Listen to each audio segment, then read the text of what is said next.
பாடினாலே அது விச்சுதான் ஒரு வழக்கு மொழியே சொல்லுவாங்க இசை உலகத்துல. ஒரு அற்புதமான தனித்துவமான இந்த குரல் ஏதோ ஒரு நடிகருக்கு மட்டும் பொருந்தி இருந்தால் எத்தனை ஆயிரம் பாடல்கள் இவர் குரலே நம்மளுக்கு கிடைச்சிருக்கும் இல்லையா? ஆமா. இல்ல அவர் அதிகம் தானே பாடணும்னு அவர் ஒன்றும் ஆசைப்படவே இல்லை. ரொம்ப நிர்பந்தப்படுத்தி பாட வச்சதுதான் இதுவே நமக்கு கிடைச்ச பொக்கிஷம்.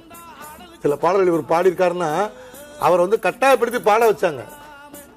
அந்த இதுவே முகமது பின் துக்ளக்லயே பாத்தீங்கன்னா அல்லா அல்லா பாட்டு இருக்குல்ல, அதெல்லாமே ஷோ கட்டாயப்படுத்தி இல்லனே இந்த பாட்டு நீங்க தான் பாடணும்னு சொல்லி அது ஒரு பின்னாடி மிக சரியாக நீங்க அல்லா அல்லா எந்த மதத்தின் கடவுளாக இருந்தாலும் கூட அந்த அந்த அந்த பேரை அந்த அந்த வார்த்தைகளை உச்சரிக்கிற நேரம் மிக சரியாக அந்த உடல் தகனம் செய்யப்பட்டிருக்கிறது. ரொம்ப உண்மையான சத்தியமான விஷயம், ரொம்ப அற்புதமா இருக்கும். அத மாதிரி அவர் அவருக்கு மதம் பார்க்க மாட்டாரு, இனம் பார்க்க மாட்டாரு, மொழி பார்க்க மாட்டாரு, தாம் பிள்ளையா பிரத்யாம் பிள்ளையான்லாம் கிடையாது. எல்லா பிள்ளைங்களும் ஒரே பிள்ளைங்க தான். எல்லாரையும் தன்னுடைய பிள்ளைகளாகவும் எல்லாரையும் தன் குடும்பமாகவும் எல்லாரையும் நேசிச்சவர். அந்த பாட்டு இருக்குல்ல முகமது பின் துக்ளக்ல அல்லா அல்லா அந்த பாட்டு அதை இவரு தான் பாடணும்னு ஷோ சொல்லியிருக்காப்ல. நீங்க தான். ஆனா அவர் போட்ட டியூன் யாரு பாடணும்? முகமது ரஃபி பாடுறதுக்காக அந்த பாட்டை போட்டிருக்காரு. முகமது ரஃபி எப்படி பாட வைக்கணும் நீங்க அவர்கிட்ட வாங்கன்னு. இவர் நீங்க பாடணும்னு ஷோ வாதம் பண்ணி இதுக்கு MS விஸ்வநாதன் சொன்னது என்கிட்ட. அதுக்கு என்ன சொல்லியிருக்காரு? ஷோ நீங்க அவர்கிட்ட கால் ஷீட் கேளுங்க, அவரால் வர முடியலன்னா நான் பாடுறேன்னு சொன்ன பிறகு சரி அவர்கிட்ட நான் கேட்கறேன்னு சொல்லிட்டு இவர் கேட்டு இவர்கிட்ட மெலிசை மட்டும் சொல்லியிருக்காரு, அவர் கால் ஷீட் இல்லையான்னு சொல்லியிருக்காரு. அதுக்கப்புறம் இந்த பாட்டை அவர் பாடியிருக்காரு. பாட்டு முடிஞ்சு அதோட விழா ஒன்று வச்சிருக்காரு. ஷோ படம் ரிலீஸ் எல்லாம் ஆனதுக்கு அப்புறம் அந்த மேடையில ஷோ அனௌன்ஸ் பண்றாராம். இந்த பாட்டை MS விஸ்வநாதன் தான் பாடணும் உறுதியா இருந்தேன், ஆனா அவர் ஒத்துக்கல, முகமது ரஃபி தான் பாடணும்னு சொன்னாரு. அவரால் முடியல தேதி இல்லைன்னா நான் பாடுறேன்னு சொன்னாரு. நான் சரின்னு சொல்லிட்டு முகமது ரஃபி கிட்ட தேதியே கேட்காம அவர் கால் ஷீட்டே இல்லைன்னு ஒரு தகவலை எடுத்து சொல்லிட்டு இவரே பாட வச்சுட்டு அந்த மேடையில் அனௌன்ஸ் பண்றாச்சோ. ஸோ அந்த பாடல் பின்னணி இவரை பேஸ் பண்ணி தான் பாடணும்னு ஷோ உறுதியா இருந்து பாட வச்ச ஒரு பாட்டு. ஒரு மகா கௌரவத்தோட அந்த மாமேதையை நம்ம வழி அனுப்பி வச்சிருக்கிறோம். இனி ரசிகர்கள் ஆகிய மக்கள் அவரை எப்படி கொண்டாடணும்? ஒரு பாடலை நாம் கேட்டால் கூட வெறுமனே கேட்டுவிட்டு ஏதோ ஒரு பாடல் என்று போய்விடாம அதை முழுமையாக உணர்ந்து அதை நம்ம அனுபவிக்கணும். அந்த அனுபவிக்கிறதுக்கு உங்களை போன்றவர்களின் துணை இல்லாமல் அது சாத்தியமாகாது. சில விஷயங்கள் அதை குறித்து சொல்லுங்க. நிச்சயமா. அதாவது இதுக்கு எந்த காலத்து இன்னும் 100 வருஷம் ஆனாலும் யாராலையும் அவரை மறக்க முடியாது. அவரை மறந்து ஒரு இசை கிடையாது. ஒரு திரை இசையில MS-னுடைய நினைவை பகிர்ந்துக்காமையோ அவரை நினைவு கூறாமலோ திரை இசை யாராலையும் அனுபவிக்க முடியாது. எந்த மூலை உலகத்தில் எந்த மூலையில அவருடைய பாட்டு கேட்டாலும் முதல்ல அவங்களுக்கு படத்தில் நடிச்சவங்களோ பாட்டை எழுதினவங்களெல்லாம் ஞாபகம் வராது. முதல்ல MSV தான் ஞாபகம் வரும், அப்புறம் தான் மற்றதெல்லாம். அப்பேற்பட்ட அந்த அளவுக்கு ஆழமா எல்லாருடைய இதயத்திலையும் குடியேறி இருக்கிறாரு.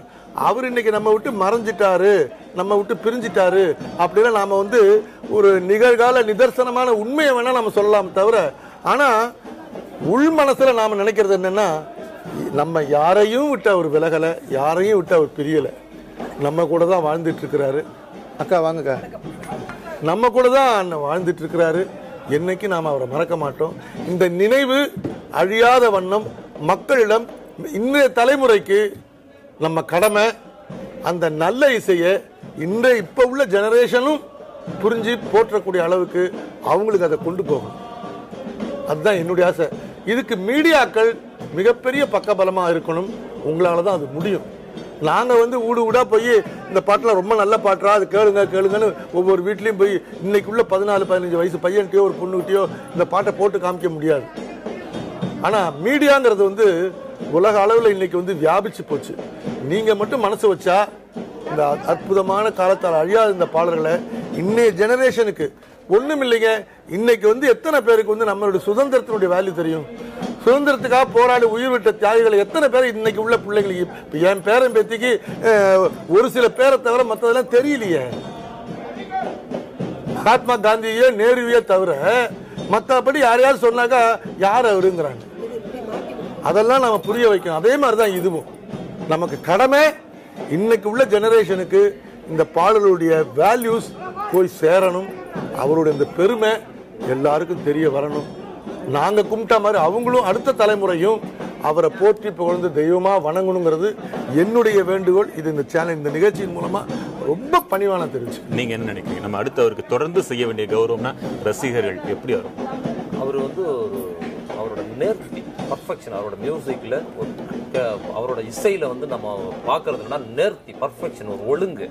அதனால தான் அது வந்து 50, 60, 70 ஆண்டுகள் ஆனாலும் இப்போவும் நம்ம திரும்பி கேட்குறோம்னா அந்த பர்ஃபெக்ஷனை தான் இசையாக கொடுத்துருக்கிறாரு.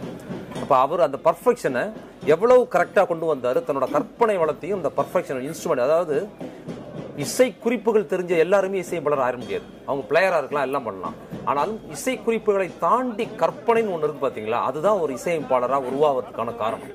அந்த கற்பனை வளம் வந்து அவர்கிட்ட கொட்டி கிடந்தது. என்னென்ன பாடகர்கள் எப்படி பாடுவாங்க, அவங்களுக்கு என்ன பாடல் கொடுக்கறது, என்னென்ன இன்ஸ்ட்ருமெண்ட் எந்த ஒளியில ஒலிக்கும், அது எந்த இடத்துல ஒலிச்சா இந்த உணர்வு வரும் அப்படிங்கிறது வந்து ரொம்ப நுட்பமாக தெரிஞ்ச ஒரு இசையமைப்பாளர். அவர் புதுசாக ஒரு இசையமைப்பாளர் அவர்கிட்ட கற்றுக்கிறது வந்து இந்த நேர்த்தியை கற்றுக்கிறது. பெரும்பாலும் டெக்னிக்கலாக போகிற வெளியில் போய் வந்து இன்ஸ்ட்ருமெண்ட்டோ அல்லது வந்து வேற ஒரு டெக்னிக்கலாக இருந்து இசையை உருவாக்குறத விடவும் மனிதர்கள்கிட்ட இருந்து இசையை உருவாக்குவதுங்கிறது தான் மெல்லிசை மன்னரோட சிறப்பு. மனிதர்களிடமிருந்து சிறந்த இசையை உருவாக்குறதுனால தான் மெல்லிசை மன்னர் இன்னைக்கு எவ்வளவு போற்றி பாராட்டப்படுறாரு. அவர் பாடல்கள் இன்னைக்கும் காலத்தாந்து நிற்கிறதுக்கு ஒரு முக்கிய காரணம்.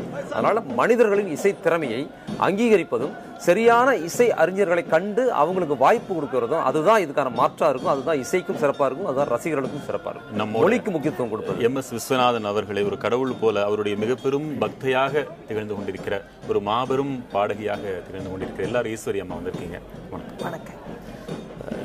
நீங்கள் நேற்று ஒரு பதிவில் சொன்னது மாதிரி அவர் ஒரு மாபெரும் ஒரு கொண்டாடிட்டு போன ஒரு மனிதர். அவரை ஒரு கொண்டாட்ட மனோபாவத்தோடு நம்ம ஒரு கௌரவமாக வழி அனுப்பி வைக்கணும்னு சொன்னீங்க. அதே போலதான் இன்றைக்கு ஒரு இசை அஞ்சலியோடு புகழ் அஞ்சலியோடு பல பாடல்களை அருமையாக பாடினாங்க, நல்ல முறையில் அனுப்பி வச்சிருக்கிறாங்க. இந்த நேரத்தில் உங்கள் உள்ளத்து உணர்வலைகளை நீங்க பகிர்ந்துக்கணும்.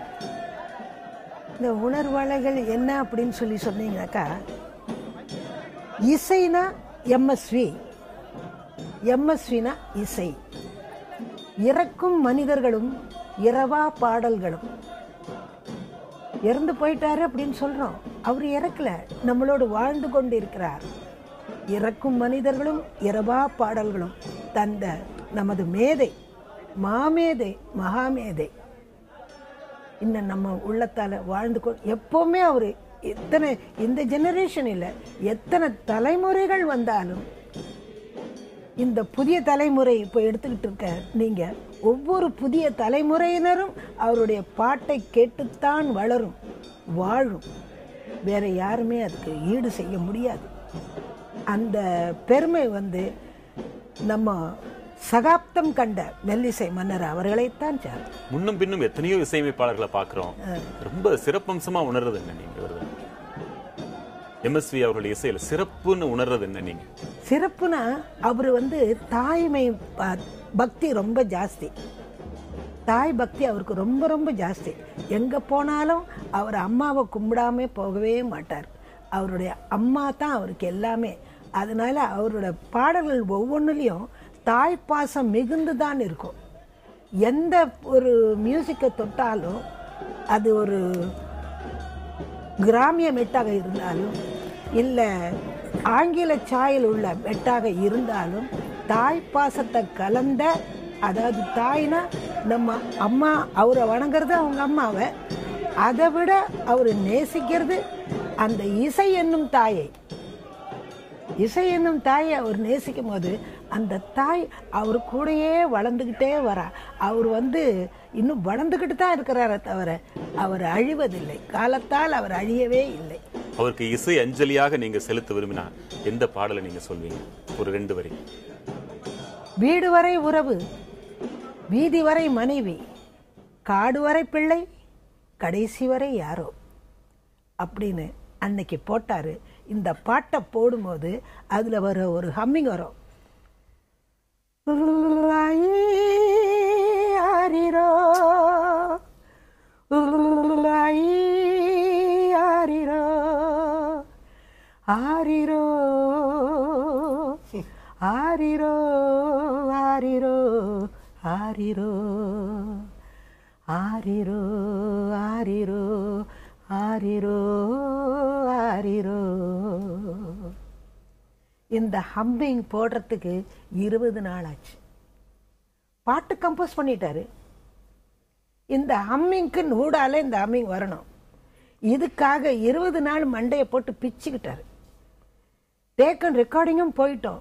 அந்த டேக்கில் சொல்லி கொடுத்து பாட வச்ச ஹம்மிங் தான் இந்த ஹம்மிங்.